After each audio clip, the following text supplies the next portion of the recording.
Hello everyone, कैसे हो आप सब लोग। आई होप आप सब अच्छे होंगे। जैसे कि हमने जो सीरीज स्टार्ट कर रखी थी प्रीवियस ईयर्स क्वेश्चंस की, उसमें आज जो बिजनेस मैनेजमेंट है उसका सेकंड पार्ट है।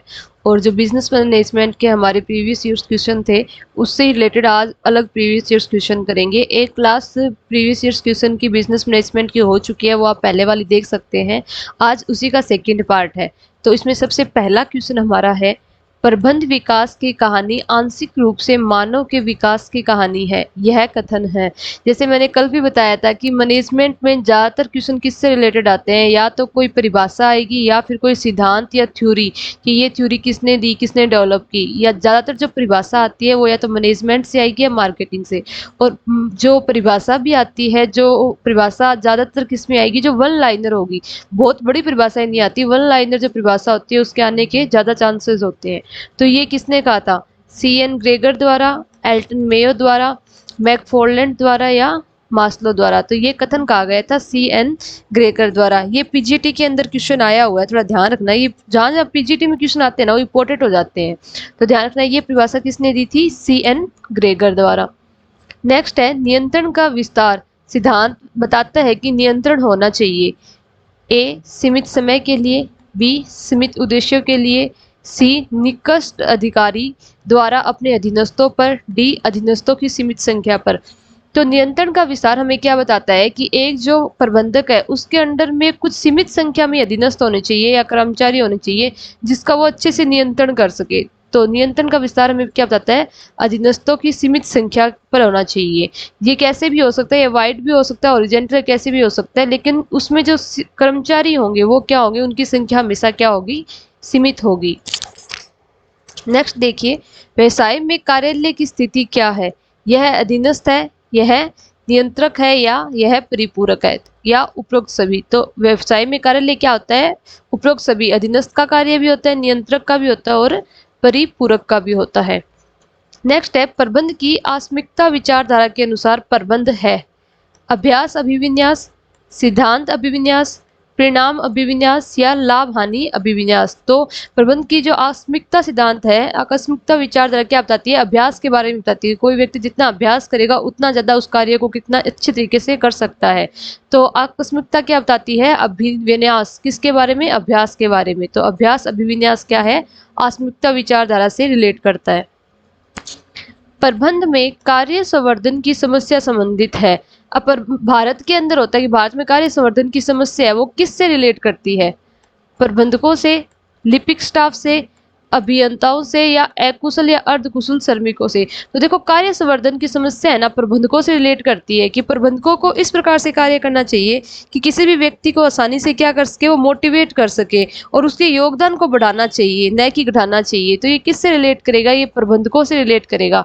कार्य संवर्धन किससे संबंधित होगा, प्रबंधकों से संबंधित है।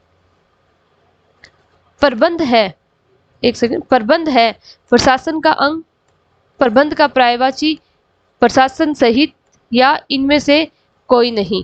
तो प्रबंध क्या है, प्रशासन का अंग है या प्रबंध का पर्यायवाची है या प्रबंध सहित है। तो इसमें क्या होगा, प्रबंध हमेशा प्रशासन के साथ होता है, प्रशासन के अंग नहीं हो सकता प्रबंध कभी भी।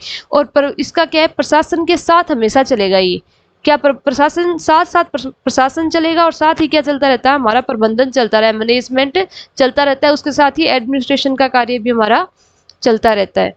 नेक्स्ट क्वेश्चन देखिए, विकेंद्रित संगठन का प्रमुख लाभ क्या है, मुख्य कार्यकारी का फैलाव, कार्यों में स्वतः समन्वय, मुख्य प्रबंधक द्वारा अपवाद विषयों का प्रबंधन या इनमें से सभी। तो देखो, विकेंद्रित क्या होता है, जब एक हाई लेवल से आप अथॉरिटी कोई अपने कार्यों को, अधिकारों को नीचे लेवल तक क्या कर देती है, डिस्ट्रीब्यूट कर देती है, उनको बांट देती है, तो वो क्या होता है, विकेंद्रीकृत होता है। तो उस विकेंद्रीकृत का काम क्या होगा कि कार्यों में समन्वय आ जाएगा, एक से दूसरा कार्य रिलेट करेगा, दूसरे से तीसरा कार्य रिलेट करेगा, तो वो क्या होता है, समन्वय होता है। और जो मुख्य प्रबंधक द्वारा अपवाद विषयों पर, कि जो सीईओ होता है या मुख्य प्रबंधक होते हैं वो हर काम में ध्यान न देकर, जहां उन्हें लगता है कि उन्हें जरूरत है बीच में दखल देने की या उन काम को पूरा करवाने की जिम्मेदारी है, उनमें अपवाद विषयों पर ही क्या करेंगे, प्रबंधन करेंगे। सब कार्यों का प्रबंधन का भार किस पे नहीं आएगा, मुख्य प्रबंधक पर नहीं आएगा। तो क्या आ जाएगा इसका आंसर, इनमें से सभी।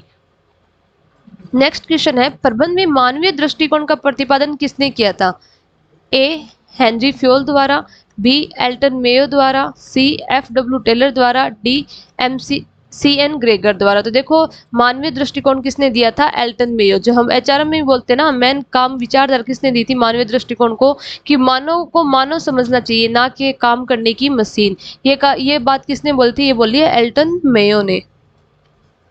नेक्स्ट है, भारत में पूंजी निर्माण की दर को बढ़ाने के लिए आवश्यक क्या है? कि भारत में पूंजी निर्माण, कैपिटल क्या हो? इंक्रीज हो, उसका निर्माण को इंक्रीज करने के लिए क्या आवश्यक है? संगठन करना, प्रबंधन करना, कुशल प्रबंधन करना, या इनमें से कोई नहीं। तो भारत में पूंजी निर्माण की दर को बढ़ाने के लिए क्या आवश्यक है? कुशल प्रबंध। की सिर्फ प्रबंध करने से कुछ नहीं होगा, प्रबंध भी कुशल होना चाहिए, सबकी आवश्यकताओं के अनुसार होना चाहिए। नेक्स्ट देखिए, प्रबंध केवल निर्णय करने तथा मानव की क्रियाओं पर नियंत्रण करने की विधि है ताकि निर्धारित लक्ष्यों की प्राप्ति हो सके। ये परिभाषा किसके द्वारा दी गई है? स्टैनल वेल्स द्वारा, प्रोफेसर किम्बाल द्वारा, पीटर एफ ड्रकर द्वारा, या फ्योल द्वारा। तो ये परिभाषा किसने दी है? स्टैनले वेल्स द्वारा ये परिभाषा दी गई है।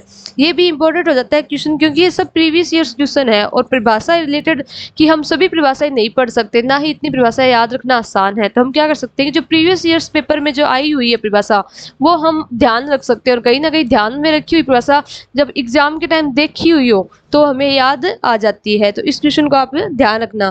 ये टीजीटी के अंदर आया हुआ था, और टीजीटी में नहीं, सॉरी, पीजीटी के अंदर ये क्वेश्चन आया था, और एक बार ये यूजीसी नेट में भी पूछा गया है। नेक्स्ट देखिए, प्रबंध को आज ऐसी प्रक्रिया माना जाता है जिसमें अन्य के द्वारा कार्य किया जाता है, अन्य के साथ कार्य किया जाता है, साथ कार्य करते हुए अन्य के द्वारा कार्य करवाया जाता है, या उपरोक्त में से कोई नहीं। तो देखो प्रबंध क्या होता है कि दो व्यक्ति के साथ मिलकर उससे कार्य करवाना, ना कि सिर्फ उससे कार्य करवाना, लेकिन हमें भी साथ में रहना पड़ेगा। तो प्रबंध क्या होगा? साथ रहते हुए कार्य करवाते हुए दूसरों के द्वारा अन्य से कार्य करवाना। तो क्या होगा? साथ कार्य करते हुए अन्य के द्वारा कार्य करवाया जाता है। ये क्या होता है? प्रबंधन होता है। प्रबंध के कार्य के रूप में विपणन का क्या आशय है? प्रबंध के कई कार्य है, उसमें से विपणन भी एक कार्य है। तो विपणन का अर्थ क्या है? प्रबंध के अकॉर्डिंग विपणन का क्या अर्थ है?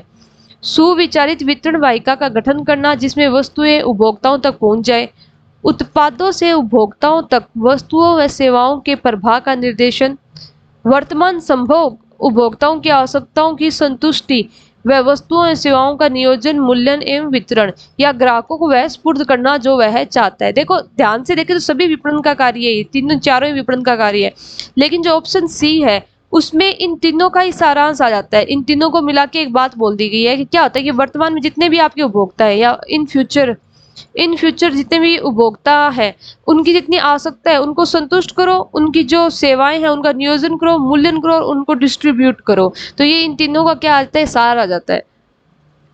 नेक्स्ट है, प्रबंध में निम्नलिखित सम्मिलित है: उत्पादन प्रबंध, वित्तीय प्रबंधन, विक्रय प्रबंधन, या उपयुक्त सभी। प्रबंध में सभी आता है, सब चीजों का प्रबंध, चाहे वो उत्पादन का हो, क्रय का हो, विक्रय का हो, वित्तीय का हो, तो वो सभी किस में शामिल होता है? प्रबंधन के अंदर ही शामिल होता है। तो आंसर क्या हो जाएगा हमारा?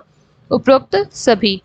नेक्स्ट देखिए, हर्जबर्ग वर्दी अभिप्रेरक आरोग्य विज्ञान सिद्धांत के अनुसार आरोग्य घटक उत्तरदायी होते हैं। देखो दो प्रकार के घटक होते हैं, एक तो आरोग्य होते हैं, एक अभिप्रेरक होते हैं। तो जो आरोग्य घटक होते हैं ना, उनका अर्थ पूछा इसमें का आरोग्य घटक किसके लिए उत्तरदायी होते हैं? नंबर एक, संतुष्टि में वृद्धि करने के लिए, असंतुष्टि में कमी करने के लिए, मजदूरी में कमी के लिए, या उत्पादकता में वृद्धि के लिए। तो देखो आरोग्य घटक क्यों आवश्यक होते हैं कि इन घटक के होने से हमारी असंतुष्टि में कमी आती है। किस में कमी आएगी? असंतुष्टि में कमी। और अभिप्रेरक घटक होने से हमारी संतुष्टि बढ़ेगी। तो किसी भी संगठन के अंतर्गत अभिप्रेरक घटक अगर है तो हो या ना हो, इससे उतना फर्क नहीं पड़ेगा, क्योंकि इनके ना होने से फर्क नहीं पड़ता अभिप्रेरक घटक के, उनके होने से संतुष्टि में वृद्धि होती है। लेकिन जो आरोग्य घटक है उनके ना होने से क्या हो जाती है? असंतुष्टि बढ़ जाती है। तो आरोग्य घटक किस में उत्तरदायी है? असंतुष्टि में। कि आरोग्य घटक होगा तो क्या हो जाएगा? अपनी असंतुष्टि में क्या हो जाएगी? कमी हो जाएगी। नेक्स्ट देखिए, नियंत्रण के विस्तार के सिद्धांत का संबंध है, ये पहले भी किया है हमने क्वेश्चन, नियंत्रण किए जाने वाले कर्मचारियों के वर्ग से, नियंत्रित होने वाले कर्मचारियों के वर्ग से, कर्मचारियों के प्रबंधकीय स्तर से, या इनमें से कोई नहीं। तो इसमें क्या आएगा कि जो नियंत्रण होने वाले कर्मचारी है ना, कि एक जो प्रबंधक है वो अपने नीचे कार्य करने वाले कर्मचारियों को कितनी संख्या को नियंत्रित करेगा, तो वो क्या होता है? नियंत्रण का विस्तार। तो नियंत्रित होने वाले कर्मचारियों की संख्या में। अभिप्रेरणा के दो साधक सिद्धांत का प्रतिपादन किसने किया था? पीटर ड्रकर ने, हर्जबर्ग ने, मैकग्रेगर ने या एल्टन मेयो ने।